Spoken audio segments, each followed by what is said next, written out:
करके ये ऋषि लोग भी चमत्कार दिखा देते हैं, और वो तो परमात्मा के पास तो ये चमत्कार थोक के भाव के हैं। तो ये अलग ब्रह्मांड में जब रखा तो दुर्गा के साथ इसने दुर्व्यवहार करना चाहा। दुर्गा ने इसे बहुत प्रार्थना की कि मेरे से ये जुल्म ना कर, तू मेरे पास वचन शक्ति है, मैं जितने जीव तू कहेगा मैं उत्पन्न कर दूंगी। पिता ने वचन दे रखा, इसने नहीं माना, बकवाद करी, उसके साथ जोर जबरदस्ती करनी चाहिए तो लड़की ने उसके पेट में शरण ले ली सूक्ष्म रूप बना के।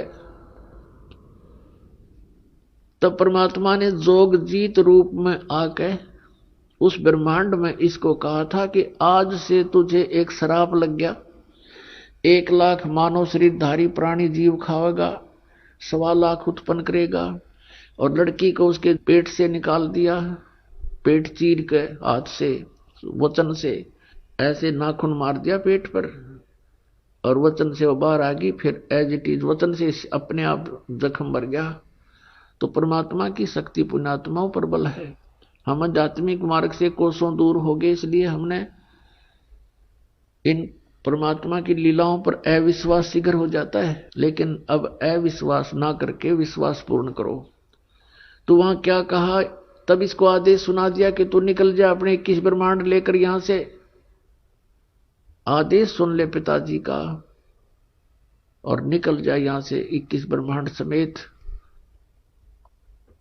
इसने फिर बहुत हाथ जोड़े, पैर पकड़े, मेरे से गलती होगी, मुझे रख लो यहीं पर, मुझे दूर ना भेजो। लेकिन परमात्मा ने इसकी एक नहीं सुनी और इसको वहां से यहां फेंक दिया 16 शंख कोश की दूरी पर।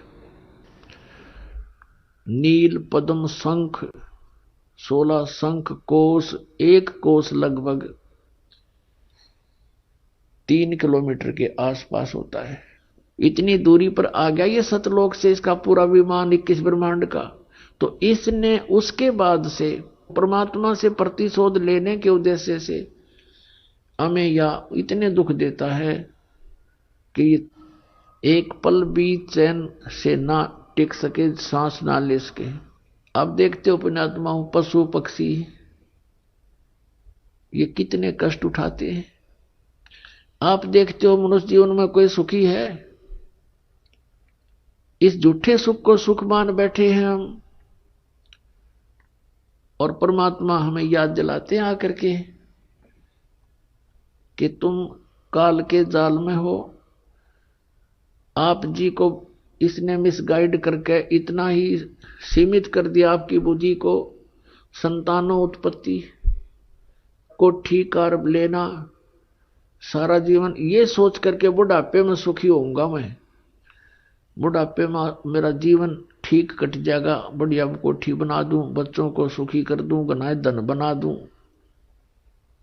अपने आत्मा बुढ़ापे तक, पहली तो ये बात है कि बुढ़ापे तक आप रहोगे कि ना रहोगे, वृद्धावस्था तक। और वृद्धावस्था होने के बाद फिर सुख कहां से? वृद्धावस्था में सपने में भी सुख नहीं। तो हमारी सारी ही सोच इस टाइप की थी जो हमें केवल दुख दे सकती है, सुख नहीं। बुढ़ापे में कभी तो जाड़ पड़वानी, कभी आंख बनवानी, और कभी कोई बच्चा कुछ बोल रहा है, कोई पुत्र वधू कुछ कह रही है, कहीं पौत्र को कोई गड़बड़ होगी, कहीं पौत्री का गड़बड़ होगी, कोई देवता मर गया, कोई देवती मर गई। तो ये सब कष्ट उस व्यक्ति को होते हैं जो वृद्धावस्था प्राप्त कर चुका है। और सोचा नहीं होता बुढ़ापे में सुखी हो जाऊंगा, इब तो धंधा करके बच्चा ने पाल पोष दूं। तो पुण्यात्मा बुढ़ापे में तो जिए जानेगा जिसा सुख होगा तुम्हें। तो इसलिए परमात्मा हमें याद दिलाते हैं कि जिस प्रोसेस में आप अपना सारा जीवन न्यौछावर किए बैठे हो, ये आपकी महाभूल है। इसके साथ साथ और भी कार्य आपका एक अनिवार्य है, वेरी इंपॉर्टेंट है, उसको तो आपने शुरू ही नहीं किया। अब जैसे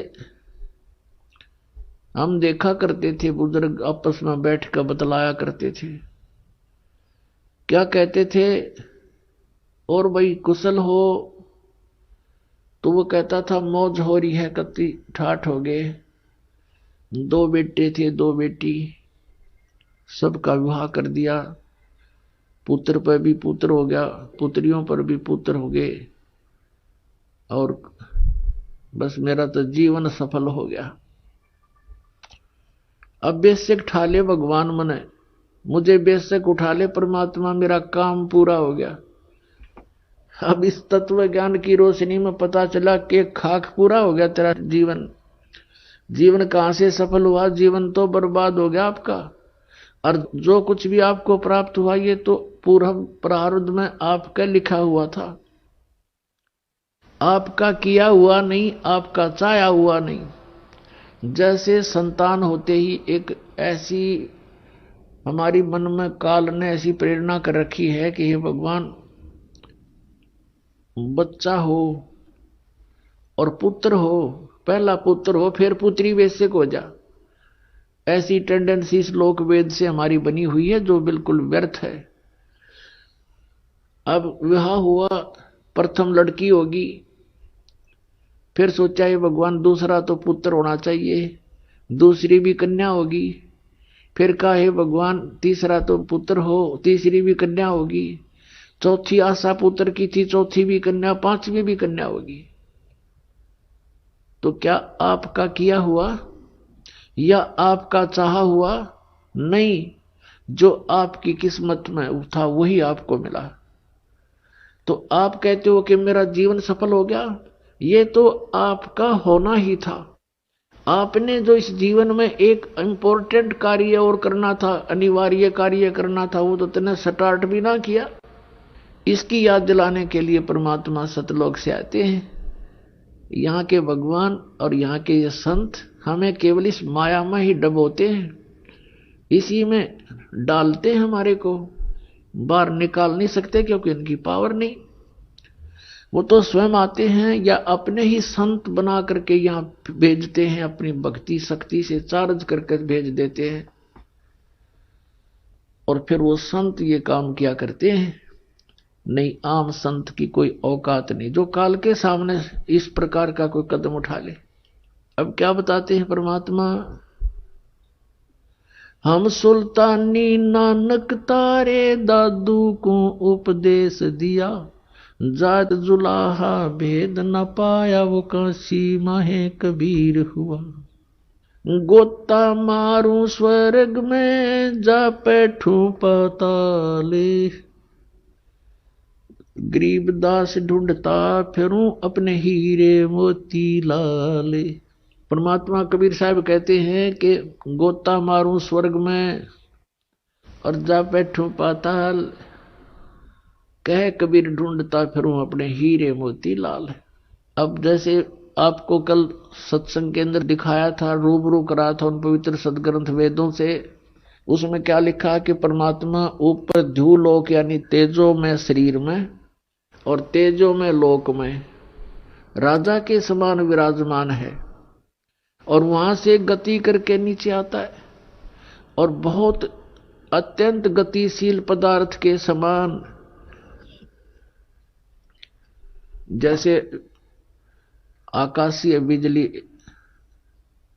गिरती है नीचे बहुत स्पीड से, ऐसे परमात्मा सतलोक से गमन करके चल के यहां आते।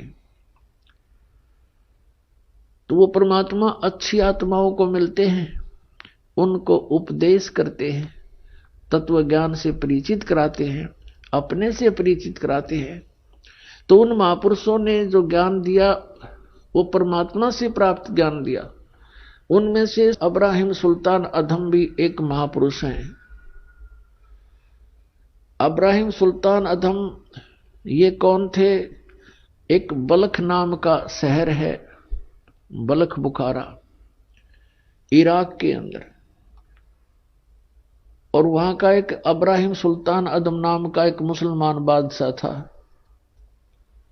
पूर्व जन्म के संस्कार से उसके इतने ठाठ कर रखे थे भगवान ने, 18 करोड़ घोड़े खरीद रखे थे, पुण्यात्माओं, जब तक इस प्राणी को तत्व ज्ञान नहीं होता, यहाँ के ये कंकर पत्थर जोड़ने में ही लगा रहता है। उसने कहते हैं 16,000 औरतें से विलास करता था, 18 करोड़ घोड़े। गांव में पहले यदि एक घोड़ा किसी के पास होता तो बहुत बड़ा वो वहां का ठाकुर माना जाता था, बड़ा रईस व्यक्ति माना जाता था जो घोड़े पर चलता था, एक घोड़े पर। जैसे आजकल तो जिसके पास कार है उसको बहुत अच्छा धनी मानते हैं, तो उसमें घोड़े से ही उसके धन को आज्ञा करते थे, काउंटिंग करते थे। तो इस प्रकार 18 करोड़ घोड़े उसके पास, और ऊंट 8 तक गिनती नहीं, बहुत गणे थे।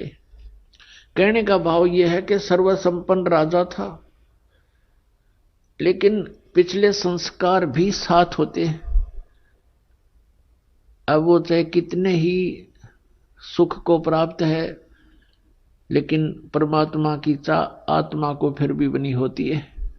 एक दिन वो सो रहा था ऊपर अपने महल की छत पर, गर्मियों के दिन मौसम था। परमात्मा कहते हैं सो चल सीधर मैं करूं अपने जन के काज। तो वहां कहीं पड़ोस में थोड़ी सी दूरी पर एक सत्संग हो रहा था। आप आरती, आप साजे, आप किंगर, आप बाजे, आप ताल झांझ जनकारा, आप नचा, आप देखण आ रहा। आप साधु संत बनकर उस राजा के महल से थोड़ी सी दूरी पर किसी गरीब के घर पर सत्संग कर रहे थे, ऊंची ऊंची आवाज में सुना सुना कर। और बात तेरे काम न आवे, संतों शरण लाग रे, के सोवे गफलत में बंदे, जाग जाग नर जाग रे, जाग जाग नर जाग रे। और बात तेरे काम न आवे, संतों शरण लाग रे, के सोवे गफलत में बंदे, जाग जाग नर जाग रे, जाग जाग नर जाग रे। तन सरायम जीव मुसाफिर, करता रहे दिमाग रे। तन सरायम जीव मुसाफिर, करता रहे दिमाग रे। रात बसेरा कर ले डेरा, चले सवेरा त्याग रे, चले सवेरा त्याग रे। और बात तेरा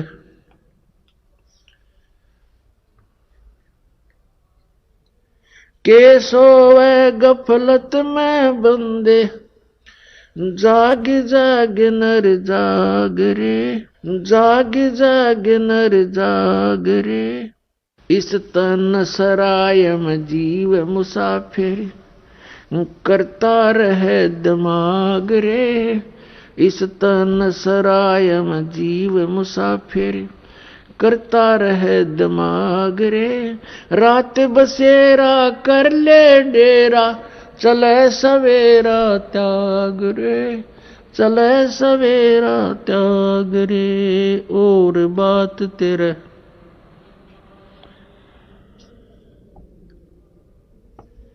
के सोवे गफलत में बंदे, जाग जाग नर जाग रे। उमदा चोला बण्या अमोला, लगे दाग पे दाग रे। उमदा चोला बण्या अमोला, लगे दाग पे दाग रे।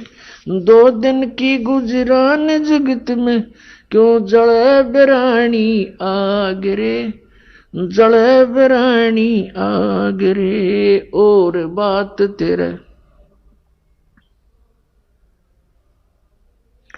के सोवे गफलत में बंदे, जाग जाग नर जाग रे, जाग जाग नर जाग रे। अर सुमरे सो हंस कवावे, ये कामी क्रोधी कागरे और सुमरे सो हंस कवावे। कामी क्रोधी कागरे बोरा न भर में विष के वन में चल बेगम पूरी बागरे, चल बेगम पूरी बागरे। और बात तेरे काम न आवे संतों शरण लाग रे, के सोवे गफलत में बंदे। भाई शब्द सैन सतगुरु की पिछाणी पाया अटल सुहाग रे। शब्द सैन सतगुरु की पिछाणी पाया अटल सुहाग रे। नितानंद महबूब गुमानी परगटे पूर्ण बाग रे, परगटे पूर्ण बाग रे। और बात तेरे काम न आवे संतों शरण लाग रे, के सोवे गफलत में बंदे। पुण्यात्मा परमात्मा कबीर परमेश्वर जी अपनी प्यारी आत्मा को काल के जाल से निकालने के लिए कितना संघर्ष करते हैं। उसके लिए परमात्मा ने ज्ञान को ही आधार बनाया है। इब्राहिम सुल्तान अधम बहुत ही अच्छी आत्मा का व्यक्ति था। परमात्मा की खोज में, अल्लाह की चाह में साधु संतों से बहुत प्यार करता था। उसको जहां भी कोई संत मिल जाता या किसी संत की, महात्मा की वो चर्चा सुनता, या तो उसको अपने पास बुला लेता था या स्वयं दर्शनार्थ चला जाता था। अपने आत्माओं काल ने तो ऐसा कर रखा हमारे साथ, ये नकली संत, नकली पंथ और डुप्लीकेट ज्ञान सुना के कि इनको नास्तिक बना दूं। एक संत के ऊपर वो बहुत विश्वास किया करता था और वो इब्राहिम सुल्तान उस फकीर के पास बहुत ज्यादा उसके पास जाता था या उसको अपने पास बुलाता था, खूब दक्षिणा दिया करता था। और वो एक नंबर का पाखंडी था। एक बार राजा ने, क्योंकि वो बहुत धनी व्यक्ति था, बहुत धनी राजा था, वो जूते जो होते हैं, जूती पहना करते, पहले आप जूते कहने लगे उन्हें, उन जूते होते थे जो जूती थी, एक जूती की कीमत 1.25 लाख रुपए थी। उस समय का तो 1.25 करोड़ हो गए एक जूती की कीमत। उस जूतों के ऊपर हीरे, पन्ने, जवाहरात, मोती सब जगह उसमें गठे होते थे।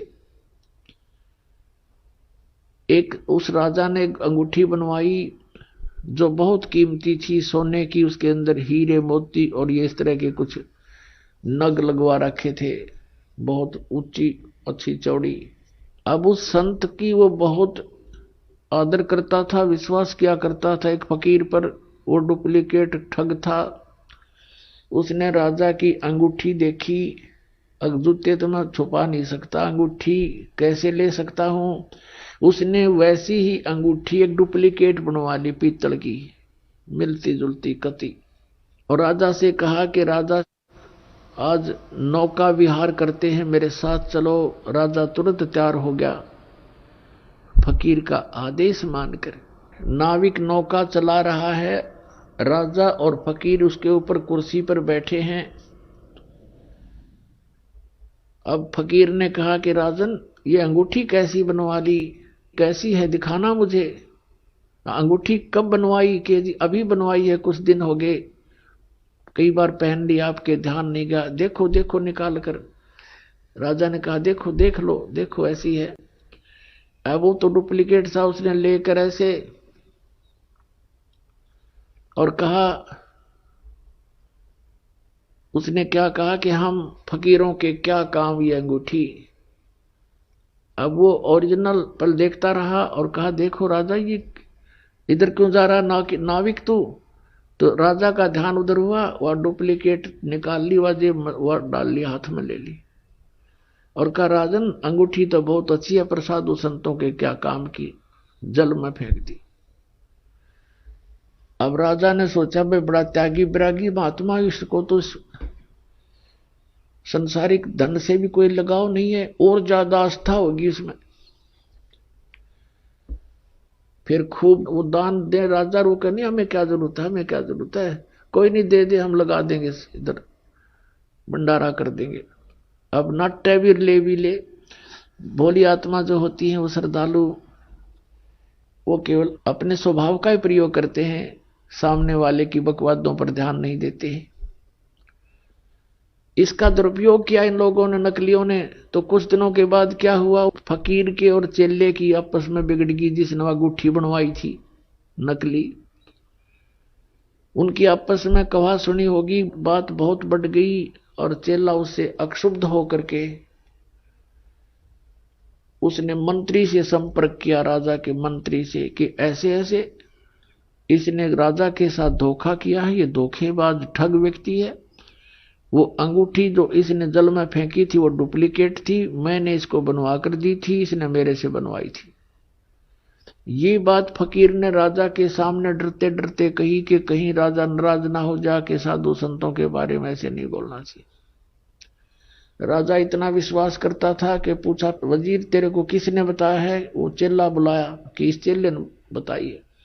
उस चेले से कहा कि फकीर के बारे में ऐसी बातें करना बच्चा पाप लगता है। उसने कहा, जी मैं कसम खाकर कहता हूं ये निकम्मा आदमी है, ये भक्त नहीं है, संत नहीं है।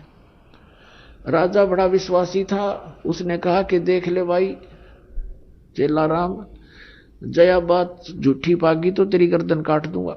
नो बोला, जी बेस से काट दियो। राजा ने देखा कि बड़ा कॉन्फिडेंस से बात कर रहा है कि वो अंगूठी कहां मिलेगी, काओ दिखाऊं। राजा भी चला गया, वजीर भी साथ में, सैनिक अचानक पहुंच गए। उस चेले ने जाकर खोद कर दिखा दी कि ये दाब रखी इसने। उसका उड्डे का मुंह हो गया और वो अंगूठी ज्यों की त्यों। उसने सारी कहानी बताई तो सुनार को बुलाया राजा ने, जिससे वह डुप्लीकेट बनवाई थी, कि आपने ऐसी ही बनाई थी? कहा जी ऐसी बनवाई थी, इसने बनवाई थी। हमसे तो डुप्लीकेट बनवाओ से कोई ओरिजिनल बनवाओ, हम तो बनाते ही है, हमारा काम ही यही है। तो उस दिन के बाद राजा नास्तिक हो गया और कहा कि जो भी कोई संत कहीं दिखाई दे उनको पकड़ कर लाओ मेरे पास। लेकिन भगवान से डरने वाला फिर भी था। उसने बुलाया और प्रश्न करता था, क्या तूने अल्लाह को देखा है? प्रश्न करता था कि तूने अल्लाह को पा लिया, और यदि पा लिया है तो मुझे दर्शन कराओ, और नहीं तो चलो चक्की पीसो। अब कोई भगवान ऐसा थोड़ा है हथेली पे मसल कर दिखा दे किसी ने। अब वो कोई उसका उत्तर किसी के पास था नहीं। सभी साधु संत उसकी जितने भी क्षेत्र में थे सबको जेल में ठोक दिया और कहता चक्की पीसो। पहले चक्की पीसन की सजा दिया करते थे, क्योंकि सेना का आटा हो जाता और पशु जो घोड़े गाड़े रखे रहते उनका दाना दूना दलवा लेते उनसे। अब उसी उद्देश्य से परमात्मा ने वहां रात को जाकर सत्संग किया तो राजा की आंखें खुल गई। पहले तो ध्यान से सुना, क्योंकि आत्मा का आहार भगवान की चर्चा होती है।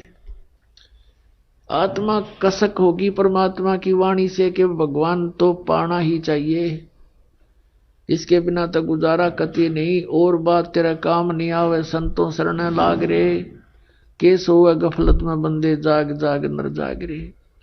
इस तन सरा में जीव मुसाफिर करता रहे दिमाग रे, रात बसेरा कर ले डेरा चले सुबेरा त्याग रे।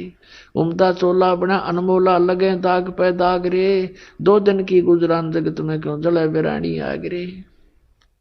कुब्द कांचड़ी चढ़गी चित पे तू हो रहा मनुष्य नाग रे, और सूझे नहीं सजन सुख सागर बिना प्रेम बैराग रे। हर सुमरे सो हंस कहावे कामी क्रोधी काग रे, भोरा ना भर में इस विष के बन में चलबे गमपुर भाग रे। शब्द सैन सतगुरु की पहचानी, पाया अटल सुहाग रे, नतानंद महबूब गुमानी प्रगटे पूर्ण भाग रे। वैसे तो ये कबीर साहब की वाणी है, इन्होंने नकलियां अपनी टेक ला रखी है। कोई बात नहीं, हमने इस ज्ञान को समझना है। अब इसमें क्या बताया है कि हर सुमरे सो हंस कहावे, भक्ति करे वो भक्त कहावे, बाकी बकवाद करनी है तो बहुत हो लिया यहाँ पर। फिर परमात्मा कहते हैं सो चल सीधर मैं करूं। एक तीर से दो शिकार किए भगवान ने। एक तो उन साधु संत जो दुखी हो रहे थे, रो रहे थे, हाथों में छाले पड़ गए और कहे भगवान अच्छे फंसे पालिक तेरे नाम पर दुखी दुख। अब जिसकी भक्ति करते हैं वो लोग, वो तो दुख है देने का है, ये ब्रह्म तक तो दुख है, दुख देगा, ये सुख दे ही नहीं सकता। ये तो खुद कहता है गीता जी अध्याय नंबर 8 के श्लोक नंबर 7 में कि अर्जुन तो युद्ध भी कर, मेरा सिमरण भी कर, शांति नहीं हो सकती। 18वें अध्याय के 62वें श्लोक में कहा है गीता ज्ञानदाता ने कि यदि तूने परम शांति और सनातन परम धाम चाहिए तो उसकी शरण में जा, उसके लिए संतों की खोज कर। तो इस बात का सबको मालूम है कि संतों से ही बात बनेगी। जैसे कुरान शरीफ सूरत फुरकानी 25 आयत नंबर 52 से 59 में यही स्पष्ट किया है कि कबीर नामक पूर्ण परमात्मा है। उस परमात्मा ने 6 दिन में सृष्टि रची, 7वें दिन तख्त पर जा बैठा। उसकी खबर किसी बाखबर से पूछ देखो, यानी संतों से पूछो। गीता ज्ञानदाता भी इस बात से अपरिचित है कि वो कौन है परम शक्ति और क्या उसकी वे ऑफ वर्शिप है। और कुरान शरीफ का ज्ञानदाता भी इस बात से अनभिज्ञ है, वो पूर्ण परमात्मा कौन है, उसकी कैसे प्राप्ति होती है, उसके लिए संतों की ही तरफ संकेत है। इसलिए सभी जितने भी साधक हैं संतों की ही तलाश में फिरते हैं। फिर संत काल ने अगर डुप्लीकेट निरे बना रखे बिना गिनती के, तो वो आत्मा तो किसी की भी साधना कर रहा है लेकिन है तो कबीर परमात्मा के बच्चे में। अब उनका दुख तो उन्हीं को दुखी करता है। अब वहां रात्रि के समय उसकी आंखें खुल गई, भंग हुई, सत्संग सुना, लेकिन उसका वो बात याद आ गई कि सब डुप्लीकेट है, ये सब दुनिया को ठगते फिरते हैं। सुबह आदेश दे दिया अपने पहरेदारों को, जाओ उनको बुला कर लाओ और श्रद्धा से कहना कि आपको राजा बुला रहे हैं। अब सैनिकों ने जाकर कहा कि महात्माओं आपको सुबह राजा ने याद किया है। अब फिर उन साधु संतों को पता चला कि राजा तो बड़ा भयंकर है, जेल में डाल देता है। तो वहां पर गए, राजा ने पूछा भी क्या तुमने परमात्मा पा लिया? यदि तुमने परमात्मा पाया है तो मुझे दिखाओ, और नहीं तो जाओ चक्की पीसो। अब परमात्मा कहते हैं सोचल सीधर मैं करूं अपने जन के काज, आप आरती आप साजे, आप किंगर आप बाजे, आप ताल झांझ झनकारा, आप नचा आप देखण आ रहा। अब सारी व्यवस्था परमात्मा ने करवाई, वहां पर साधु संत भेजे, उनको पता नहीं था कि ऐसा नालायक राजा है। तो एक संत ने कहा कि महाराज जी के हे राजन कुछ दूध मंगाइए, 1 गिलास दूध। वो दूध मंगा दिया, अकलो। और वो संत उस दूध में उंगली डालर ऐसे देख रहा है। राजा ने कहा क्या देख रहे हो, पी लो, मीठा डालकर मंगाया है। उस संत ने कहा कि महाराज हमने सुना है कि दूध में घी होता है, पर आपके दूध में घी नहीं है। तो राजा ने कहा कि भले आदमी तुझे ये नहीं मालूम कि दूध से घी कैसे बनता है? सुन मैं बताता हूं। इसको गर्म करके ठंडा किया जाता है, फिर इसको जामन लगाया जाता है, दही बनती है, और दही को फिर रिड़का जाता है, बिलोया जाता है, मंथन किया जाता है, और तब मक्खन बनता है। फिर ता करके गर्म करके इसका सब मैल निकाल कर शुद्ध घी बनता है। समझे? ऐसे घी बनता है, ऐसे थोड़ा दिखाई देता है दूध में घी। तब उस संत ने कहा जी जैसे दूध से घी प्राप्त करने की एक विधि है, मेथड है, इसी प्रकार परमात्मा को देखने की एक विधि है, वो हम बताएंगे, आप कीजिए।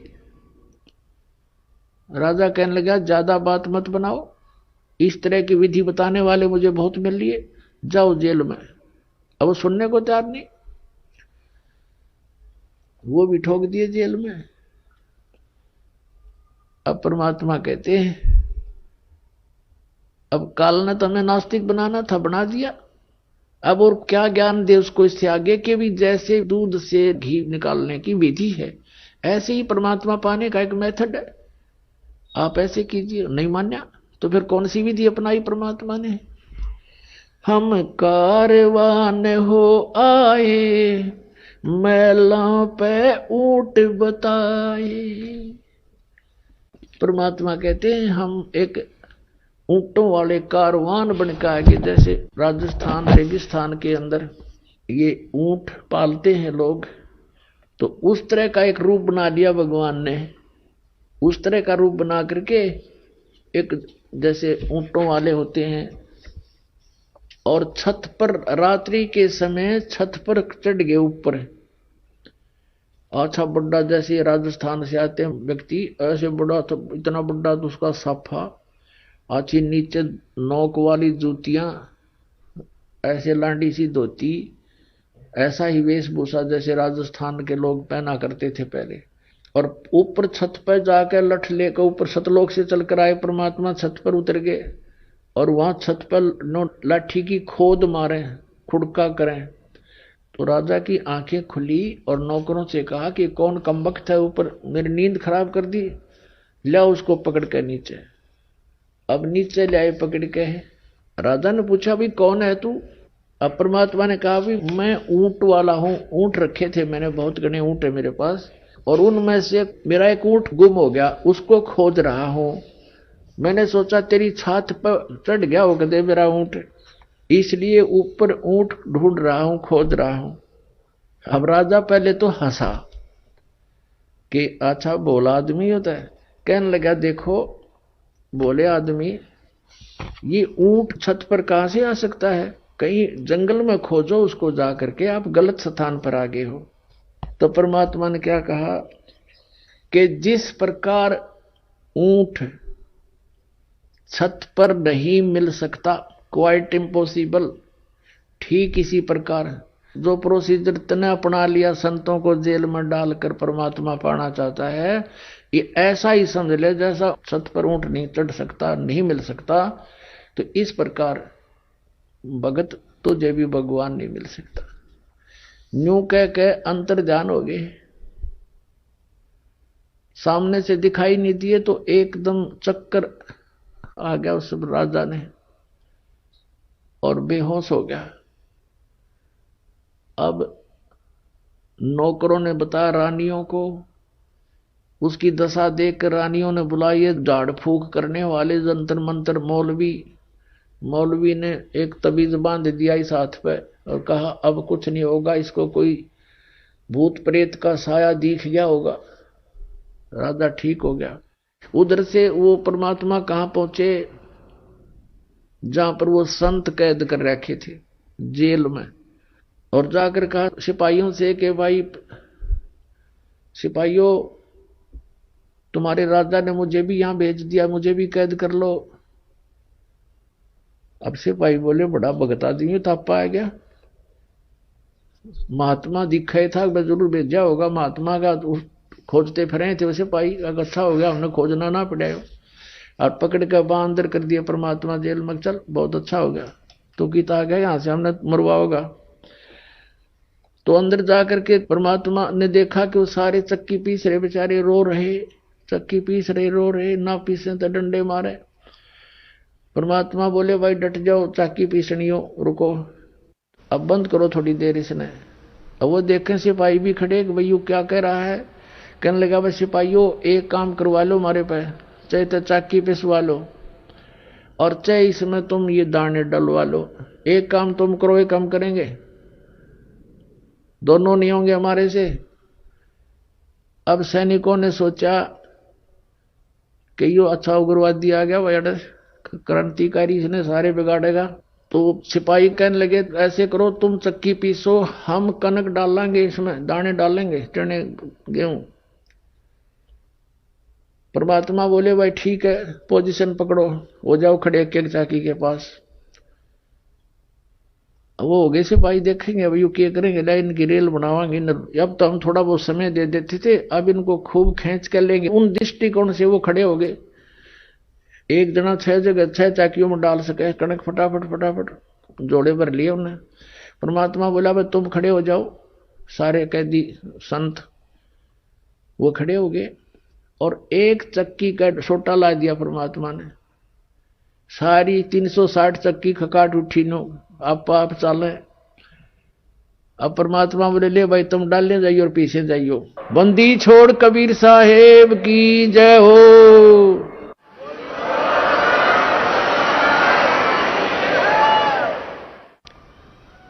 अब उन संतों से कहा कि तुम आंखें बंद करो। उन आंखें बंद कर ली और कहा खोलो। आंखें खोली तो सभी जेल से बाहर 1 किलोमीटर दूर खड़े हैं और मालिक भी वहीं उनके साथ हैं। और कहा भाई भाग जाओ, ये तो मेंटल हो रहा राजा, इसमें शासन में भी मत आना। अब उन्हें देखा कि सचमुच हम तो जेल से बाहर हैं। उनका जज नहीं, काफी देर तो शतब्द से खड़े रहे, कदे पुलिस वाले देखते हो। परमात्मा बोले भाग जाओ तुम यहां से। अब उन्हें तो डांक ठोक दी, कीता जूती पड़ी किसी की, कीता पड़ा। सीमा से पार जा करके उन्होंने सांस लिया। उधर से राजा के पास संदेशा गया, कैदी सारे कैदी भाज गए। एक आया था पता नहीं क्या जादू तंत्र कर गया, वो ले गया। चक्की चल रही है, रुक नहीं रही है। अब उन सिपाहियों का भी कलेजा फट गया कि यो क्या हुआ। उधर से राजा की सतीथि से भी परिचित हुए। राजा को पता चला भाई ठीक है, ये तो यहां भी आया था।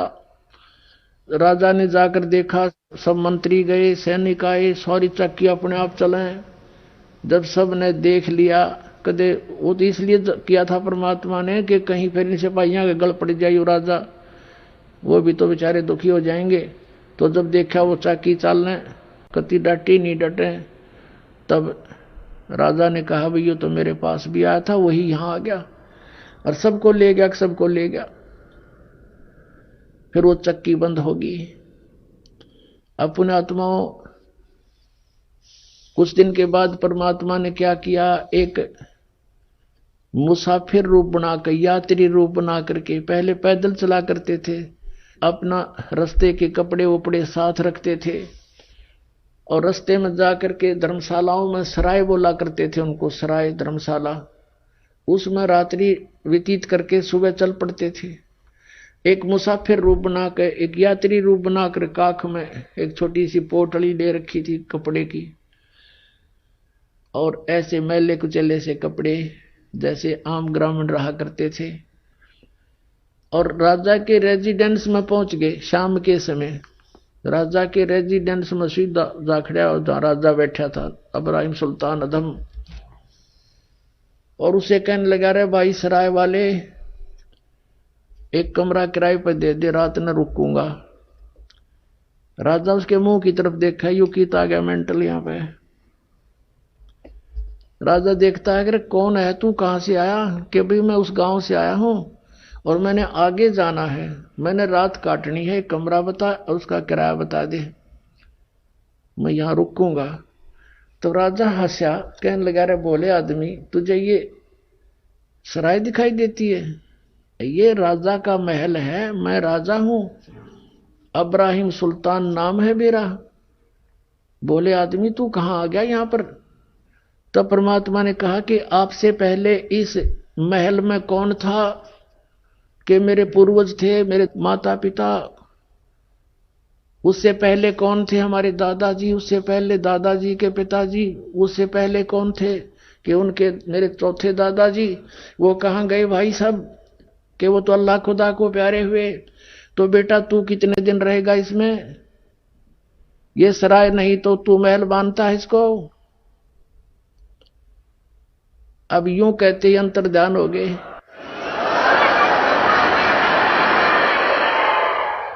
यूं कहते ही अंतर्ध्यान हो गए भगवान परमेश्वर। कबीर साहब जी सतलोक से आते हैं, ऐसी लीला करके चले जाते हैं। नानक साहब जी कहते हैं, नीच जात परदेसी बेरा खिना आवे तिल जावे, अर्जा की संगत नानक रहंदा कैसे मुंडा पावे। कैसी इसकी लीला का अंत पाऊं? तो 1 मिनट में यहां, 1 मिनट में सतलोक में, 1 सेकंड में यहां, 1 सेकंड में वहां देखूं। अब क्या होता है, राजा बेहोश हो गया। मंत्रियों ने फिर जंतर मंतर करनी, मौलवी काजी बुला लिए। दूसरे ने दूसरे बाजू का तबीज बांध दिया और कहा अब कुछ नहीं होगा, बड़ा पहुंचा हुआ मौलवी है। अब कुछ दिनों के बाद परमात्मा ने क्या लीला की, राजा दिन के समय उसने एक बाग बनवा रखा था, 9 लखा बाग, 9 लाख पेड़ पौधे, फलदार वृक्ष, सुंदर वायु, अच्छा एटमॉस्फेयर वहां होता था, फूल फल लगे होते थे। तो वहां दिन में रेस्ट किया करता था 2-3 घंटे। और उसकी वहां पर प्रतिदिन वहां उसके जो बेड को लगाने की ड्यूटी, बेड को संवारने की ड्यूटी, उसकी सेज बोलते थे उसको, उस सेज के ऊपर कपड़ा बिछाना, चारों तरफ फूल फाल लगाने, अच्छी तरह सुगंधित बनाना, और ये एक बांदी की ड्यूटी लगाई जाती थी, नौकरानी की। राजा के पास बहुत सी रानियां थी, तो रानियों की ड्रेस अलग होती थी, नौकरानियों की ड्रेस अलग होती थी। एक दिन परमात्मा ने लीला की, स्वयं एक नौकरानी का रूप धारण किया, बांदी का रूप बनाया, और वहां सेज उसकी खूब बढ़िया सेज सजा के, चारों तरफ फूल लगा के, और उस सेज पर स्वयं लौट गए, उनकी बेड पे लेट गए परमात्मा।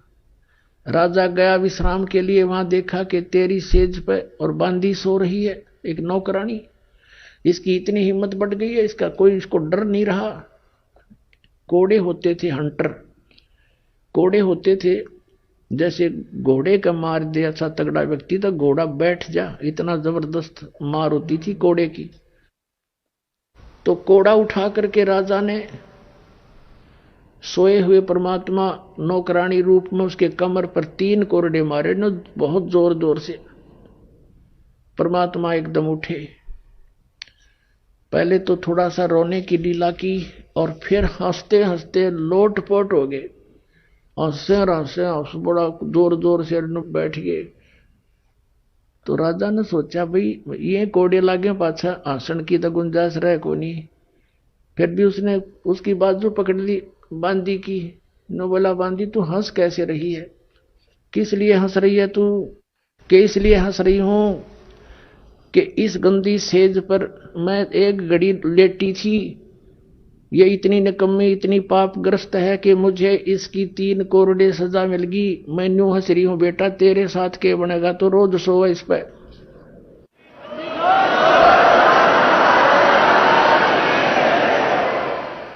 यूं कह करके परमात्मा अंतर्ध्यान हो गए। 3 घंटे बेहोश रहा राजा, 3 घंटे।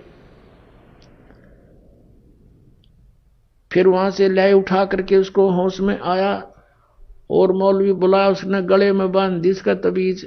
अब कुछ दिनों के बाद राजा कुछ नॉर्मल सा हुआ, काम काज से मन हटने लगा उसका, कि सचमुच यह क्या जीवन है, कल को यहां से चला जाऊंगा, ये क्या मेरे साथ चलेगा, कुछ ऐसी प्रेरणा अंदर से आई। लेकिन काल के दूत तैयार छोड़ रखे। उसी समय औरतों ने कहा, उसकी रानियों ने मंत्रियों से, कि ये तो घर त्यागेगा, ऐसी स्थिति आ गई है, इसको रोको किसी तरह, इसको जंगल में ले जाओ शिकार शिकूर के लिए, और कई दिन वहां रुको, बागबानी करो, खूब घूमते रहो, इसका मन हट जाएगा, मन से इसकी यह बात हट जाएगी, टेंशन खत्म हो जाएगी। इस उद्देश्य से 1 हफ्ते का प्रोग्राम बनाकर चल पड़े। राजा भी तैयार हो गए, वहां जाकर के एक टेंट लगा लिया, अपना पड़ाव बना लिया। सुबह सुबह सब राजा और सैनिक पीछे चल पड़े अपने अपने घोड़ों पर शिकार करने के लिए। देख ये शौक था इन राजाओं का, जीवन सा करने जाते थे, और फिर निरे पाप इकट्ठे हो जाते, फिर गधे कुत्ते बनकर उनको भोगा करते थे। अब क्या किया परमात्मा ने, एक मृग रूप धारण किया, एक मृग का रूप धारण किया, और सामने दिखाई दिए। काफी देर से कोई शिकार मिल नहीं रहा था। राजा ने कहा भी देखो वो सामने मृग आ गया है, हिरण आ गया है, और ये हाथ से जाना नहीं चाहिए, नहीं तो अपनी बेइज्जती हो जाएगी, वापस नहीं जा सकेंगे हम, शिकार नहीं मिला तो। और जिसके पास से ये निकल गया उसकी खबर नहीं है, खैर नहीं है, उसकी खबर लूंगा। अब्राहिम सुल्तान अधम राजा के घोड़े के नीचे से मृग निकल गया। अब नूकण जोगा नहीं तेरे पास से गया है। अब खिसियानी बिल्ली की तरह उसके पीछे घोड़ा लगा दिया, बहुत स्पीड से। राजा अकेला बहुत दूर निकल गया था, सैनिक कहीं और रह गए थे, नहीं जा सके उसके वहां तक। तो उसकी ऐसी स्थिति होगी जैसे घंटा जल ना मिला तो मर जाऊंगा आध घंटे में। इधर उधर जल खोजने लगा, या अल्लाह हे भगवान आज मेरी जान बचा। पुण्यात्मा, ये आत्मा जब रोती है भगवान को तो परमात्मा अपने बच्चे के लिए तुरंत आता है, यदि उसके पुण्य पिछले ठीक हैं। उस पुण्य के आधार से तीनों लोकों में प्रवेश करके सबका धारण पोषण वही परमात्मा करता है। कबीर साहब ही करते हैं, अल्लाह अकबर ही करते हैं।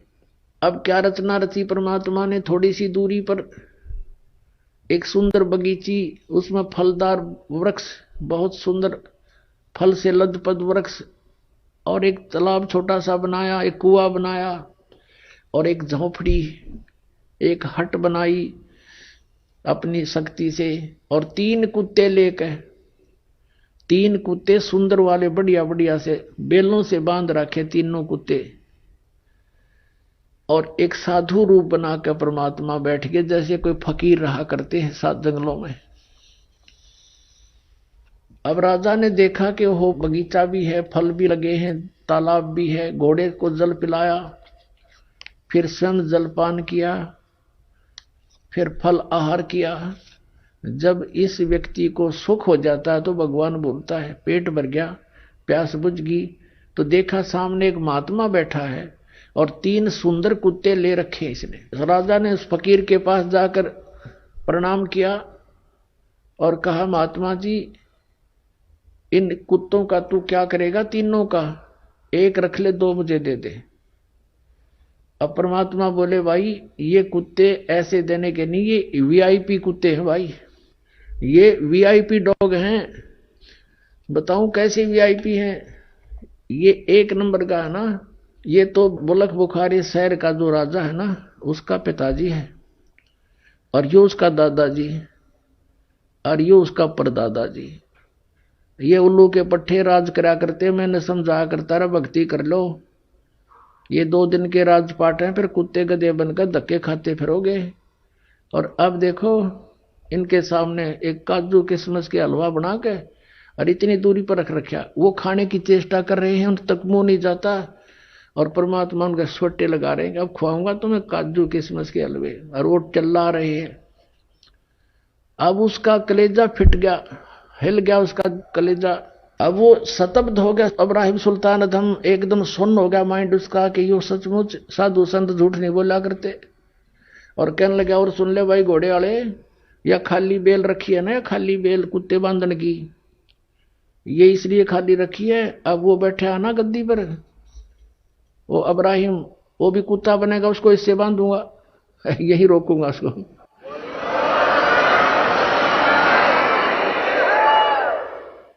अब राजा ने सोचा है तो बहुत बूंदी बनी भाई, संत फकीर झूठ नहीं बोला करते, और ये पिताजी माता पिता यहां बदे बैठे हैं, और 13 नंबर तैयार है, चरणों में गिर गया, पैर पकड़ लिए, बुरी तरह रो रहा है, बुरी तरह रो रहा है, घंटा रोता रहा।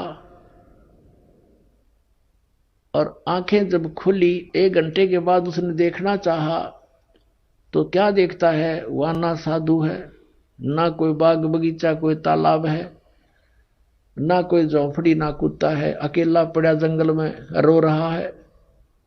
और देखा ऊपर, क्या ये क्या मैं स्वप्न देख रहा हूं?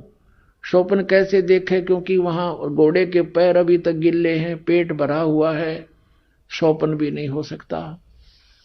उठकर चल पड़ा, बैठकर घोड़े पर वहां पर आ गया जहां उनका पड़ाव लगा हुआ था, किसी से नहीं बोला, एकदम मायूस हो गया, और संकेत से कहा, उठाओ यहां से चलो।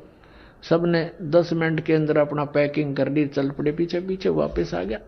अब क्या बताते हैं परमात्मा, हम कारवान हो आए, मैलों पर ऊंट बताए,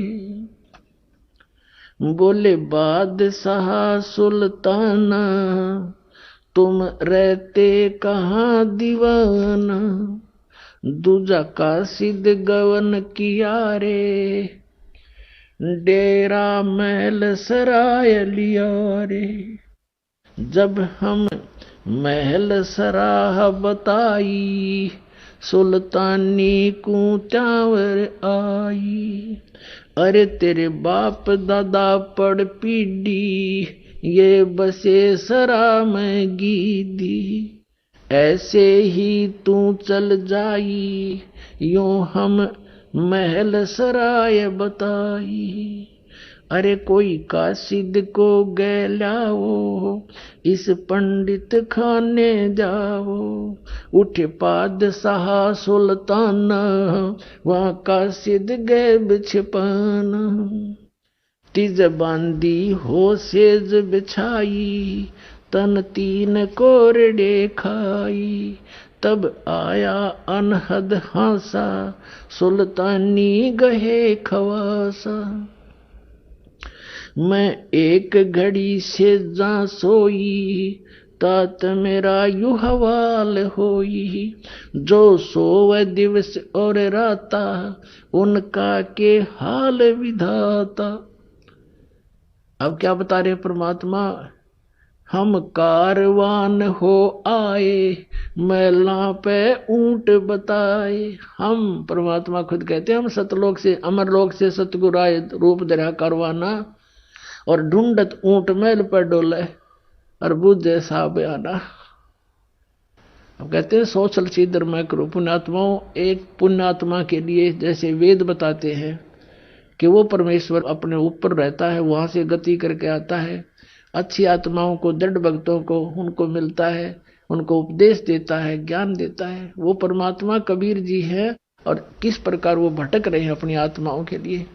अब एक जीव को काल के जाल से हटाकर सतमार्ग पर लगाने के लिए मालिक ने कितने कष्ट उठाए। पुण्यात्माओं, कुछ आंख खोलो। उस परमात्मा को हम बहुत युगों से दुखी कर रहे हैं। अब समय आ गया यहां से निकलने का। अब क्या बताते हैं कि हम एक रबारी बनकर आए, कारवान माने जो ऊंटों के कारवां लेकर चलते हैं, लंबे लंबे कतारें, उस तरह का रूप हमने बनाया। खुद कहते हैं हमने ये सब उसको वहां से हटाने के लिए सब कोशिश की है।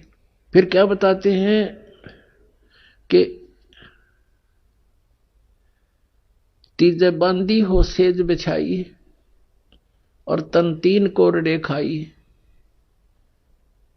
तब आया अनहद हासा, सुल्तानी गहे खवासा। परमात्मा क्या कहते हैं कि मैं एक घड़ी से जा सोई, तात मेरा ये हाल होई। जो सोए दिवस और राता, उनका के हाल विदाता। कि मैं तो एक घड़ी इस गंदी सेज पर सोई थी जिस पर तू दिन रात सोता है बोले आदमी, और मुझे इस पर सोने का, एक घड़ी के सोने का 3 करोड़ दंड मिला है, और तू तेरे साथ क्या होगी मूर्ख, मैं इसलिए हंस रहा हूं। परमात्मा कहते मैं इसलिए हंस रही हूं। और फिर अंतर्ध्यान हो गए। चौथे जोगी बहे हम जिंदा। परमात्मा ने लीला क्या की। चौथे जोगी भये हम जिंदा, लिन 3 कुते गड़ फंदा। हम एक जोगी बनकर, जिंदा महात्मा बनकर बैठ गए। जैसे आदरणीय धर्मदास साहिब जी को परमात्मा जिंदा महात्मा के रूप में मिले कलयुग के अंदर। आदरणीय मुलुकदास साहिब जी को ऐसे संत रूप में मिले थे सत्संग करते हुए। आदरणीय नानक साहिब जी को जिंदा महात्मा के रूप में मिले परमात्मा। बेई नदी पर सचखंड लेकर गए, फिर उनको वापस छोड़ा 3 दिन के बाद। आदरणीय दादू साहिब जी को भी ऐसे जिंदा महात्मा के रूप में गांव से बाहर एक बनी में मिले, उनको भी सचखंड दिखाया। 3 दिन बेहोश रहे थे दादू साहिब जी, तीसरे दिन होश में आए थे।